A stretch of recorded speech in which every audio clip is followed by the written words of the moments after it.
आज का जो टॉपिक है वो है to study the characteristics of photo emission and determination of Lang's constant using a photo cell. ये जो एक्सपेरिमेंट है ये प्योरली बेस्ड करता है ऑन फोटो इलेक्ट्रिक इफेक्ट। इसका मतलब है इसके प्रिंसिपल में सीधा यही लिखा जाएगा कि it is based on photo electric effect. Photo electric effect basically है क्या, हम उसकी डिटेल को पढ़ेंगे बिकॉज इस सारे एक्सपेरिमेंट के जो बैक पर प्रिंसिपल है वो फोटो इलेक्ट्रिक इफेक्ट ही है। सो फोटो इलेक्ट्रिक इफेक्ट को पढ़ने से पहले इसकी हिस्ट्री की बात करते हैं कि जब फोटो इलेक्ट्रिक इफेक्ट को डिस्कवर किया गया या ऑब्ज़र्व किया गया लेबॉर्ट्री में, तो इट वाज ऑब्ज़र्व उस टाइम पर जस्ट क्लासिकल थ्योरी अवेलेबल थी, ठीक है। और जो इसके रिज़ल्ट्स आए थे उन रिज़ल्ट्स को क्लासिकल थ्योरी जो थी वो एक्सप्लेन करने में सक्सेसफुल नहीं हुई, ठीक है, फेल हो गई। और अकॉर्डिंग टू क्लासिकल जो हमारे पास लाइट होती है वो उसके पास वेव नेचर होती है, ठीक है। सो फोटो इलेक्ट्रिक इफेक्ट को on the basis of this के लाइट की वेव नेचर है, इसको रिजल्ट्स को एक्सप्लेन नहीं किया जा सका था। फिर उसके बाद 1905 में आइंस्टाइन ने सेम इसके एक्सपेरिमेंटल फोटो इलेक्ट्रिक इफेक्ट के एक्सपेरिमेंटल रिजल्ट्स को on the basis of quantum theory explain किया। क्वांटम थ्योरी के मुताबिक लाइट के पास दो किस्म की नेचर होती है, एक तो वो एज अ वेव बिहेव करती है और सेकेंडली वो एज अ पार्टिकल भी बिहेव करती है। सो ये जो पॉइंट था B, that is the light has the particle nature, इस पार्टिकल नेचर को यूज़ करके फ़ोटो इलेक्ट्रिक इफेक्ट के रिजल्ट्स को एक्सप्लेन किया गया। अब आते हैं हम फ़ोटो इलेक्ट्रिक इफेक्ट की डेफिनेशन की तरफ। तो एक्सपेरिमेंट को जब परफॉर्म किया गया तो उस वक्त ये देखा गया कि जब फोटोन दैट इज़ लाइट को फॉल कराया गया था मेटल सरफेस पर ऐसे ही रेंडमली, तो कोई फ़ोटो इलेक्ट्रॉन्स की एमिशन, कोई इलेक्ट्रॉन्स की एमिशन नहीं हो रही थी, ठीक है। लेकिन जब फोटोन दैट इज़ लाइट जिसकी एक स्पेसिफिक फ्रिक्वेंसी थी उसको किसी एक ख़ास मेटल सरफेस पर फॉल कराया जाता है तो उस मेटल की सरफेस में से इलेक्ट्रॉन की इजेक्शन स्टार्ट हो जाती है। ये प्रोसेस जिसमें लाइट ऑफ सुटेबल फ्रिक्वेंसी को फॉल कराते हैं मेटल की सरफेस पर और इस सरफेस में से इलेक्ट्रॉन इजेक्ट हो जाते हैं। इस प्रोसेस को नाम दिया गया कि ये फ़ोटो इलेक्ट्रिक इफेक्ट है। और ये जो इलेक्ट्रॉन्स इजेक्ट हो रहे थे सरफेस ऑफ मेटल से, इनको फ़ोटो इलेक्ट्रॉन्स का नाम दिया गया। सो फ़ोटो इलेक्ट्रिक इफेक्ट को डिफ़ाइन यूँ नहीं किया जा सकता है कि मैंने light falls on the metal surface electron reject हो जाते हैं, बल्कि इसकी एग्जैक्ट डेफिनेशन ये है कि when photon of suitable frequency, एक ख़ास फ्रिक्वेंसी हर मेटल को चाहिए कि वो फ्रिक्वेंसी अगर उस पर फॉल करेगी तब भी इलेक्ट्रॉन रिजेक्ट होंगे, अदरवाइज़ अगर उस फ्रिक्वेंसी से ज़्यादा या उस फ्रिक्वेंसी से कम फ्रिक्वेंसी फॉल कराई जाए तो इलेक्ट्रॉन की इजेक्शन नहीं होती है, ठीक है। तो हमने फ़ोटो इलेक्ट्रिक इफेक्ट की डेफिनेशन की बात की कि जब photon of suitable frequency fall करता है मेटल की सरफेस पर तो उस मेटल की सरफेस में से इलेक्ट्रॉन इजेक्ट होते हैं। इस प्रोसेस को नाम दिया जाता है फ़ोटो इलेक्ट्रिक इफेक्ट। और ये जो इलेक्ट्रॉन इजेक्ट हो रहे हैं इनको फ़ोटो इलेक्ट्रॉन्स का नाम दिया गया। अब ये यहाँ तक तो सारी थ्योरेटिकल बात हो रही है कि ठीक है ये यूँ डिफ़ाइन किया जाता है। हम ऑब्ज़र्व कैसे करते हैं कि क्या वो वाक़ई इलेक्ट्रॉन्स निकल रहे हैं या नहीं निकल रहे हैं, तो उसके लिए एक एक्सपेरिमेंटल सेटअप को हमें देखना पड़ेगा जिसमें हमारे पास एक कैथोड है जो कि एक मेटल सरफेस का है। सपोज़ ये सोडियम का है, ठीक है, सोडियम मेटल का कैथोड बना हुआ है और एक एनोड है जिसको बैटरी के पॉजिटिव से चार्ज किया जाता है, कनेक्ट किया जाता है। तो anode is positively charge, cathode is negatively charge. जब लाइट की सूटेबल फ्रिक्वेंसी को इस कैथोड या मेटल पर फॉल कराया जाता है, इधर से फ़ोटो इलेक्ट्रिक इफेक्ट हुआ था और यहाँ से इलेक्ट्रॉन्स निकलते हैं, ठीक है। अब कैथोड क्योंकि नेगेटिवली चार्ज है, बैटरी के नेगेटिव से कनेक्टेड है और एनोड जो है वो पॉजिटिवली चार्ज है, तो इलेक्ट्रॉन्स पर नेगेटिव चार्ज और पॉजिटिव इनको अट्रैक्ट करेगा। इस तरह ये इलेक्ट्रॉन एनोड से होते हुए इस सर्किट में फ़्लो करने लग जाता है। एमीटर इनको डिटेक्ट करता है in the form of current, ठीक है। एमीटर जब डिफ्लेक्शन शो कर रहा है तो वो ये शो कर रहा है कि हाँ इलेक्ट्रॉन फ्लो कर रहा है, ठीक है, करंट फ्लो कर रहा है। सो इस तरह इस फ़ोटो इलेक्ट्रिक इफेक्ट को एक्सपेरिमेंट की फॉर्म में डिटेक्ट किया गया कि हाँ फ़ोटो इलेक्ट्रिक इफेक्ट होता है। और जब जहाँ पे लाइट की सूटेबल फ्रिक्वेंसी नहीं होगी, उस फ्रिक्वेंसी जितनी इसको चाहिए उससे कम होगी तो कोई फ़ोटो इलेक्ट्रिक इफेक्ट नहीं होगा। जब इसकी फ्रिक्वेंसी इससे बढ़ेगी या इसके बराबर होगी तो फ़ोटो इलेक्ट्रिक इफेक्ट होना शुरू होगा और इलेक्ट्रॉन इजेक्ट होने लग जाएंगे। इसके बाद कंडीशंस की बात करते हैं कि किन कंडीशंस पर फ़ोटो इलेक्ट्रिक इफेक्ट होते हैं। सबसे पहली कंडीशन जो है वो थ्रेशोल्ड फ्रिक्वेंसी है कि आने वाली जो लाइट है, ठीक है, जिसने आके मैटर की सरफेस पे फॉल करना है, उसकी मिनिमम कितनी फ्रिक्वेंसी हो कि जिस पर इलेक्ट्रॉन्स निकलने लग जाए। सो द थ्रेशोल्ड फ्रिक्वेंसी को आप डिफाइन जो करोगे तो it is the minimum frequency किसकी, इंसिडेंट लाइट की, जिस पर इलेक्ट्रॉन्स इजेक्ट होते हैं फ्रॉम मैटर सरफेस। इसको थ्रेशोल्ड फ्रिक्वेंसी का नाम दिया जाता है। अगर ये फ्रिक्वेंसी आने वाली लाइट की थ्रेशोल्ड फ्रिक्वेंसी से कम होगी कोई एमिशन नहीं होगी, कोई फ़ोटो इलेक्ट्रिक इफ़ेक्ट नहीं होगा। अगर आने वाली लाइट की जो फ्रीक्वेंसी है वो जितनी फ्रीक्वेंसी चाहिए इलेक्ट्रॉन्स को उसके बराबर हो जाएगी तो इलेक्ट्रॉन इजेक्ट होंगे। लेकिन क्योंकि इसके पास surplus amount of frequency energy नहीं रहेगी तो ये बस इस फ्रीक्वेंसी पर इलेक्ट्रॉन तो इजेक्ट होंगे लेकिन उन इलेक्ट्रॉन्स के पास कोई काइनेटिक एनर्जी नहीं होगी। अगर इंसिडेंट जो लाइट है उसकी फ्रीक्वेंसी बढ़ जाए थ्रेशोल्ड फ्रीक्वेंसी, ठीक है, जिस पर इलेक्ट्रॉन इजेक्ट हो जाते हैं, उसकी अगर ग्रेटर होगी इलेक्ट्रॉन इजेक्ट भी होंगे और उनके पास काइनेटिक एनर्जी भी होगी जिसके साथ वो सर्किट में फ़्लो करेंगे। सो इंसिडेंट लाइट की अगर बात की जाए तो उसको कितनी मिनिमम फ्रिक्वेंसी हो कि फोटो इलेक्ट्रिक इफेक्ट हो, this is the threshold frequency. अब सेकंड इसमें होता है work function. Work function basically क्या होता है कि threshold frequency multiply by Planck's constant which is equal to H F nought. या इसको डिफ़ाइन जो किया जाता है कि उन इलेक्ट्रॉन जो मेटल के सरफेस पर लाई कर रहे हैं उनको कितनी एनर्जी चाहिए, ठीक है। अब हम इंसिडेंट लाइट की बात नहीं कर रहे हैं बल्कि अब हम उन इलेक्ट्रॉन्स की बात कर रहे हैं जो मेटल के सरफेस पर मौजूद हैं, उनको कितनी एनर्जी चाहिए कि वो सरफेस को छोड़ जाएँ। This is basically the work function. So work function और थ्रेशोल्ड फ्रिक्वेंसी में ये बात लाजमी ज़हन में रखने वाली है कि थ्रेशोल्ड फ्रिक्वेंसी रिलेट कर रही है इंसिडेंट लाइट से, जो आने वाली लाइट के पास कितनी मिनिमम फ्रिक्वेंसी होनी चाहिए। और जब वर्क फंक्शन की बात कर रहे हैं तो हम उस उन इलेक्ट्रॉन्स की बात कर रहे हैं जो कि सरफेस पर लाइक करते हैं, उनको कितनी एनर्जी चाहिए। So this is the basically distance जहाँ पे इंसिडेंट लाइट की बात हो रही है, जहाँ पे इलेक्ट्रॉन्स की बात हो रही है, इनको कितनी एनर्जी चाहिए, वहाँ पे इंसिडेंट लाइट के पास कितनी फ्रिक्वेंसी हो जिस पे फोटो इलेक्ट्रिक इफेक्ट होगा। So these are the two conditions, ये सेटिस्फाई होंगी तो फोटो इलेक्ट्रिक इफेक्ट होता है। अगला जो सवाल हमारे पास राइज़ होता है वो ये होता है कि क्या जितने इलेक्ट्रॉन्स निकलेंगे as a result of photo electric effect उन सब की एनर्जी सेम होगी या डिफरेंट होगी। तो इसका जवाब सीधा सीधा है कि सेम नहीं होगी। क्यों नहीं होगी कि हम विजुलाइज सबसे पहले करते हैं कि जो हमारे पास मेटल का सरफेस है, मेटल है वो इस तरह से बेस्ड होता है, ये सरफेस पे इलेक्ट्रॉन लाई कर रहे हैं, ये इससे सरफेस लोअर और इस तरह इलेक्ट्रॉन्स आपस में जों करके पैक्ट होते हैं, ठीक है। अगर तो आने वाली लाइट फॉल करती है मेटल के सरफेस के ऊपर, ठीक है, और जहाँ से इलेक्ट्रॉन को निकाल देती है, इलेक्ट्रॉन को निकालेगी तो उसने आने वाली ने अपनी सारी एनर्जी इसको दी, इसने अपनी निकलने के लिए यूज़ की और बाकी फार्मा काइनेटिक एनर्जी अपनी रोकी। इसकी काइनेटिक एनर्जी ज़्यादा होगी एज़ कम्पेयर टू उस इलेक्ट्रॉन के जो कि मेटल से लोअर जो इलेक्ट्रॉन लाइक कर रहा है उसके पास मौजूद होगी। फॉर एग्जांपल आने वाली लाइट अगर सेकंड रो में से इलेक्ट्रॉन को निकालती है तो सेकंड में से इलेक्ट्रॉन निकलेगा और इन फर्स्ट रो के साथ टकराएगा भी, ठीक है। आधी एनर्जी इसकी यहाँ वेस्ट होगी और रिमेनिंग जो रह जाएगी उसके पास वो काइनेटिक एनर्जी की फॉर्म में अपीयर होगी। इस तरह सरफेस पर से जो इलेक्ट्रॉन्स निकलते हैं उनके पास काइनेटिक एनर्जी ज़्यादा होती है as compare to the surface से बिलो जो इलेक्ट्रॉन्स निकल रहे हैं, ठीक है। सो फोटो इलेक्ट्रिक इफेक्ट में जो इलेक्ट्रॉन्स निकल रहे होते हैं उनकी काइनेटिक एनर्जी सेम नहीं होती बल्कि डिफरेंट होती है। डिपेंड करते हैं कि वो इलेक्ट्रॉन कहाँ से निकल रहा है। अगर वो सरफेस पे निकल रहा है तो उसकी काइनेटिक एनर्जी ज़्यादा होगी, अगर वो बीनीथ द सरफेस निकल रहा है तो उसकी काइनेटिक एनर्जी कम होगी, ठीक है। अब अगर एक्सपेरिमेंटली हम काइनेटिक एनर्जी मैक्सिमम उन इलेक्ट्रॉन्स के निकालना चाहते हैं तो उसको किस तरह से निकाला जाता है। सबसे पहले तो कनेक्शंस को रिवर्स कर दिया जाता है। जैसे पहले हमारे पास कैथोड जो था वो नेगेटिव था और जो एनोड था वो पॉजिटिव था। अब हमने एनोड को भी नेगेटिव बना देना है, ठीक है। तो हम क्या करेंगे कि एनोड को negative terminal of the battery से कनेक्ट करेंगे। साथ में एक रियोस्टेट लगाया जाता है जिसकी मदद से वोल्टेज को नेगेटिव वोल्टेज को बढ़ाया या कम किया जा सकता है, ठीक है। और उसके बाद यहाँ पे एमीटर कनेक्टेड है। अब क्या होगा कि जब लाइट इंसिडेंट करेगी मेटल में से, फोटो इलेक्ट्रिक इफेक्ट तो होना है, यहाँ से इलेक्ट्रॉन्स तो निकलने हैं, इलेक्ट्रॉन्स निकलेंगे, इन पे नेगेटिव चार्ज इलेक्ट्रॉन पे और एनोड को भी हमने नेगेटिव कर दिया, ठीक है।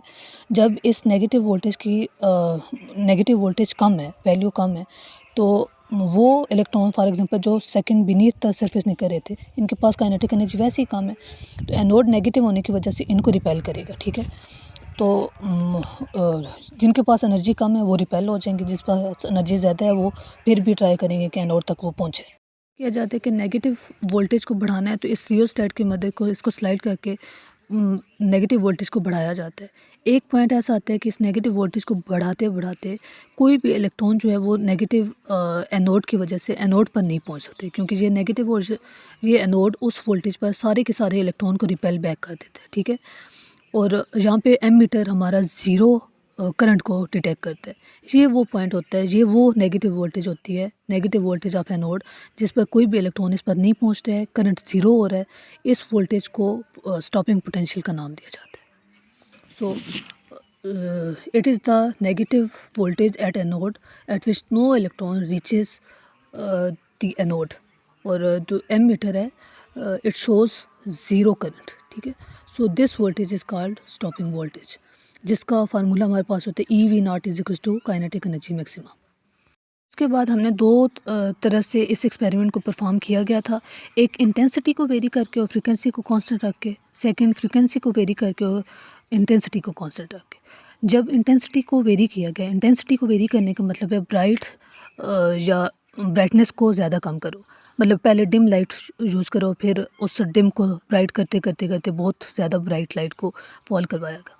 तो ये ऑब्ज़र्व किया गया, लेकिन इस पॉइंट पर फ्रीक्वेंसी को कांस्टेंट रखना है। तो ये ऑब्ज़र्व किया गया कि इंटेंसिटी भले कम हो या भले ज़्यादा हो, इस पर इलेक्ट्रॉन तो बेशक ज़्यादा एमिट हो रहे थे, लेकिन उनको रोकने के लिए सेम नेगेटिव पोटेंशियल हमें चाहिए था, ठीक है।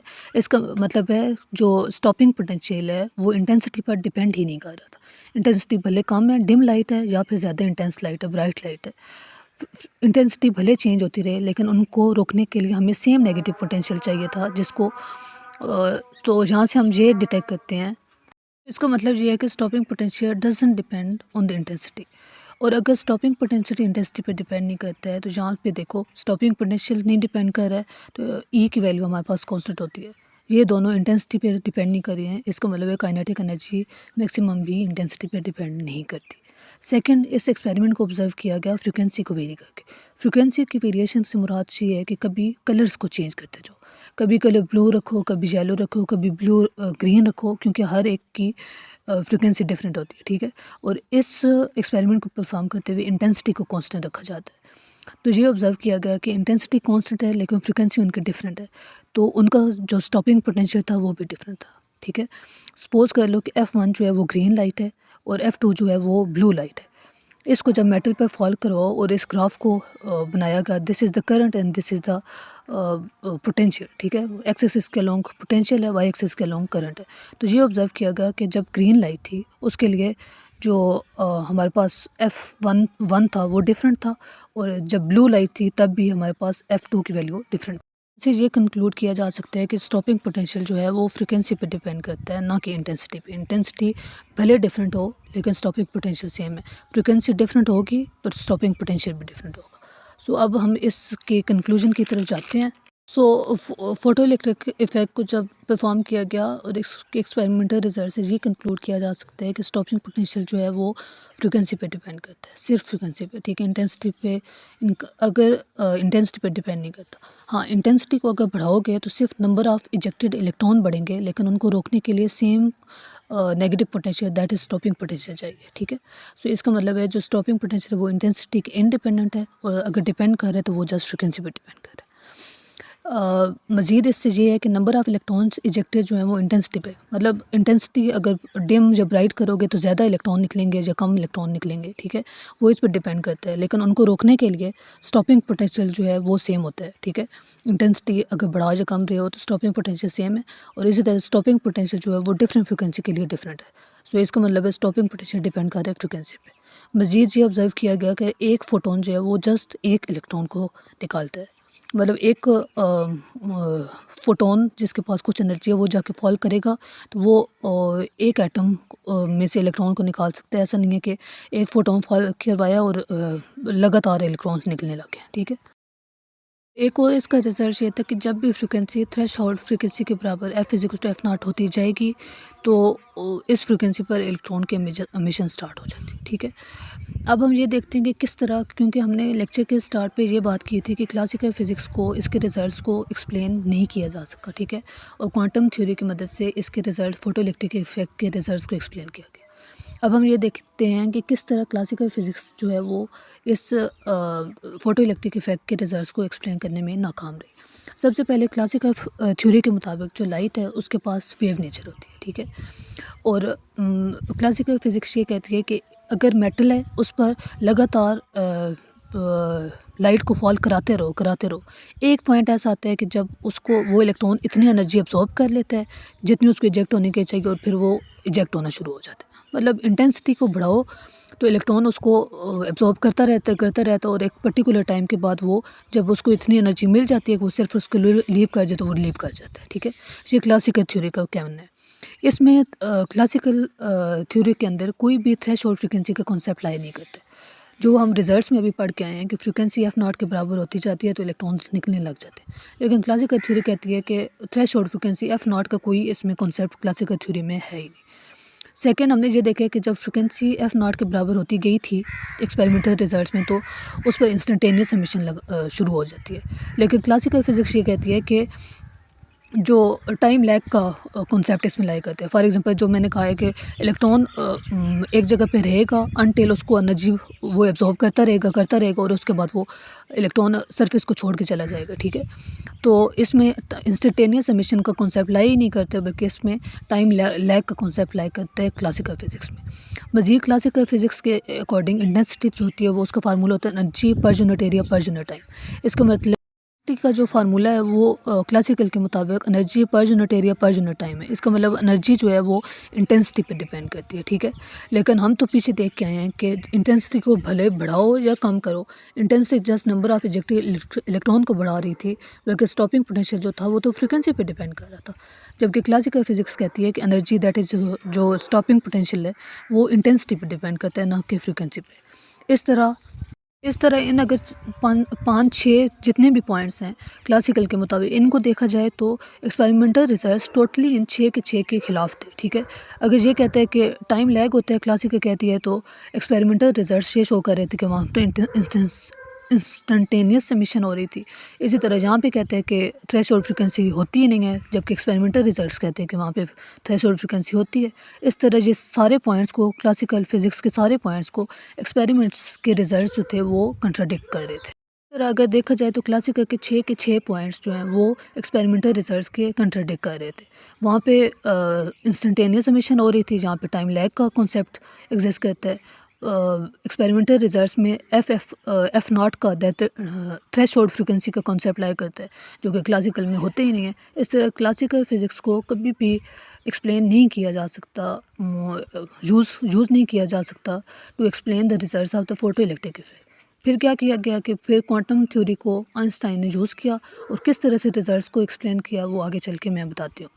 इन 6 पॉइंट्स को देखें, और जो एक्सपेरिमेंट्स के रिजल्ट्स हैं ये एक दूसरे के बिल्कुल मुख्तलिफ हैं। ठीक है, एक दूसरे की कंट्राडिक्ट कर रहे हैं। इस तरह क्लासिकल फिजिक्स को कभी भी यूज़ नहीं किया जा सकता to explain the results.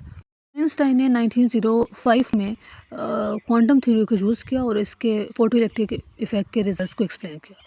Quantum theory के मुताबिक लाइट के पास दो किस्म के नेचर है, एक तो वेव नेचर है और दूसरी पार्टिकल नेचर। क्योंकि वेव नेचर को यूज़ करके इसके रिजल्ट्स नहीं एक्सप्लेन हो रहे, मतलब पार्टिकल नेचर को यूज़ किया गया, और पार्टिकल नेचर को यूज़ करके फ़ोटो इलेक्ट्रिक इफेक्ट के रिजल्ट्स को एक्सप्लेन किया गया। ठीक है, जो light act as a particle जिसके पास एनर्जी होती है। फॉर एग्जांपल, हर क्वांटा जो होता है उसके पास E=hf एनर्जी मौजूद होती है। में आइंस्टाइन ने क्वांटम थ्योरी को यूज़ किया और फोटो इलेक्ट्रिक इफेक्ट के रिजल्ट्स को एक्सप्लेन किया। किस तरह से एक्सप्लेन किया कि जो क्वांटम थ्योरी है उसके मुताबिक लाइट के पास दो तरह की नेचर होती है। एक तो वो एज अ वेव बिहेव करता है, सेकंड वो एज अ पार्टिकल बिहेव करता है। जब वो एज अ पार्टिकल बिहेव करता है तो इस कॉन्सेप्ट को यूज़ करके फ़ोटो इलेक्ट्रिक इफेक्ट को एक्सप्लेन किया गया। हम यूँ समझते हैं कि हमारे पास ये दो पार्टिकल हैं। ठीक है, ये पार्टिकल एक इसका मास भी बड़ा है और दूसरा इसके पास मोमेंटम भी है, ये मूव कर रहा है। ठीक है, और सेकंड पार्टिकल जो है वो हमारा रेस्ट पे लाई कर रहा है। ये जब आएगा तो इसके साथ टकराएगा, ये ना सिर्फ इसको अपनी एनर्जी ट्रांसफ़र करेगा बल्कि इसको यहाँ से डिस्प्लेस भी कर देगा। ये इलेक्ट्रॉन, ये जो सेकंड पार्टिकल है, ये अपनी जगह को भी छोड़ेगा और साथ में इसके पास कुछ काइनेटिक एनर्जी, ये मूव भी करने लग जाता है। इस कॉन्सेप्ट को यूज़ किया गया कि लाइट जो है वो एज अ पार्टिकल बिहेव करती है। ठीक है, और हर पार्टिकल के पास जो एनर्जी होती है E=hf। एज अ पार्टिकल जिसको क्वांटा कहा जाता है, हर क्वांटा के पास जो एनर्जी होती है वो E=hf होती है। ठीक है, तो ये जो आने वाली लाइट है वो इतनी एनर्जी के साथ फॉल करती है मेटल के ऊपर, तो वो मेटल में से इलेक्ट्रॉन को निकालती भी है और साथ में जो रिमेनिंग एनर्जी, अगर आने वाले के पास एनर्जी ज़्यादा है, वो एक तो इलेक्ट्रॉन को निकालेगी और जो रिमेनिंग एनर्जी रह जाएगी वो in the form of kinetic energy appear हो जाती है। सो इसको अगर इक्वेशन के फॉर्म में लिखें तो एच एफ, वो जो इनकमिंग फोटोन है उसके पास एनर्जी है, is equals to H F nought, निकालने के लिए जितनी एनर्जी चाहिए वर्क फंक्शन, प्लस रिमेनिंग जो है वो in the form of kinetic energy maximum की फॉर्म में अपीयर हो जाती है। लेकिन हम पिछले पेज पर पढ़ के आए हैं कि जहाँ पे स्टॉपिंग पोटेंशियल पड़ा है, kinetic energy maximum is equal to E V nought होता है, तो हमने इस इक्वेशन में काइनेटिक एनर्जी मैक्सिमम की जगह ई वी नॉट पुट कर देना है। H F is equal to H F nought plus E V nought, E V nought को अलग कर लें तो H F minus H F nought. क्योंकि लाइट इलेक्ट्रोमैग्नेटिक रेडिएशन और ये जो है ये सी, इनकी जो वेलोसिटी वी होती है वो अप्रोचेस टू सी होती है, ठीक है।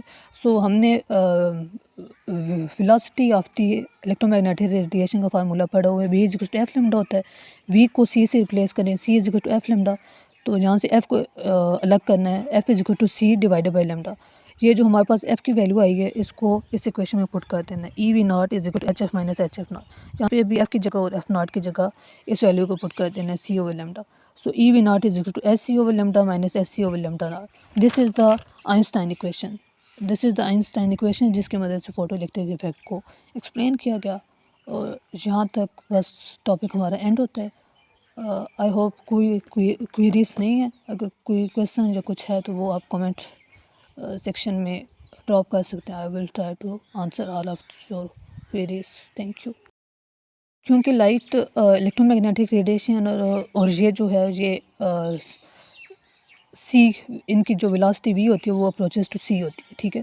सो हमने velocity of the electromagnetic radiation का फार्मूला पढ़ा हुआ है, V is equal to F lambda होता है। वी को सी से रिप्लेस करें, C is equal to F lambda, तो यहाँ से एफ़ को अलग करना है, F is equal to C divided by lambda. ये जो हमारे पास एफ़ की वैल्यू आई है इसको इस इक्वेशन में पुट कर देना है, E V not is equal to H F minus H F nought, यहाँ पे भी एफ़ की जगह और एफ नॉट की जगह इस वैल्यू को पुट कर देना है, C over lambda. So E V naught is equal to S C over lambda minus S C over lambda naught. This is the Einstein equation. This is the Einstein equation जिसकी मदद से photo electric effect को explain किया गया।